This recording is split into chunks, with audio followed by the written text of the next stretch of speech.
প্রিয় বোন, তোমাকে নিয়ে কিছু কথা বলি, একটু সময় নিয়ে শুনে যাও। হে আমার প্রিয় বোন, রূপ বা তরুণের জ্বরে ভেসে যেও না। দেহের শান্তি ও সৌন্দর্যের কোনো স্থায়িত্ব নেই, তিনি চাইলে যে কোনো সময় তা কেড়ে নিতে পারে। হে আমার বোন, তুমি ভূপৃষ্ঠের ভরাই করে চলো না, তুমি কখনো ভূমিতে ফাটল ধরাতে পারবে না এবং কখনোই পাহাড়ের সমান উচ্চতায় পৌঁছাতে পারবে না। পৃথিবীতে কত সুন্দরী তো ছিল, ইতিহাস হয়ে আছে, কিন্তু তারা কি কেউ মৃত্যুর হাত থেকে বাঁচতে পেরেছে? প্রিয় বোন আমার, তুমি কি জানো বেপর্দার কুফল কি? পর্দার প্রতি যত অবহেলা করবা, তোমাদের ততই বেশি ক্ষতি হবে।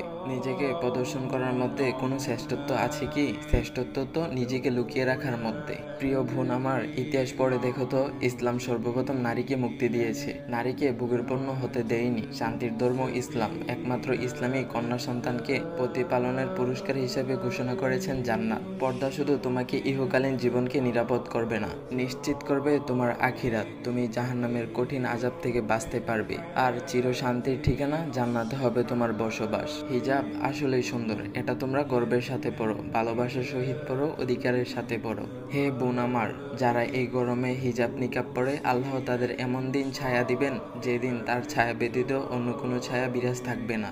ওগো বোন আমার, সূর্য মেঘে ঢাকা থাকলে যেমন তার সৌন্দর্যটা হারায় না, তেমনি একজন নারী পর্দা করলে তার সৌন্দর্যটা কমে যায় না, বরং তার সৌন্দর্য বাড়ে। হে বোন আমার, বদলে যাও, বদলিয়ে দাও। তোমাকে দেখে মুসলিম নারীরা যেন গর্ব করে বলতে পারে, এই দেখো, এই যুগেও ফাতেমা আয়েশা আছে। হে বোন আমার, তুমি নিজেকে অন্য পুরুষের চোখের খোরাক বানিও না, আবার অন্য পুরুষকেও তোমার চোখের খোরাক বানিও না। ওমরের মতো দিনদার ও তাকওয়াবান ব্যক্তির কবর দেখেও আয়েশা পর্দা করতেন, আর আজ তুমি বেদিন বেহায়া ছেলেদের সামনে নিজেকে সবটা খুলে দিতেও লজ্জা পাও না। কতটা নিচে নেমে গেছো তুমি। কিয়ামতের দিন আয়েশাদের কাতারে কিভাবে তুমি দাঁড়াবে? বোন, তুমি কি মরবে না? তোমার কি রবের সামনে দাঁড়াতে হবে না?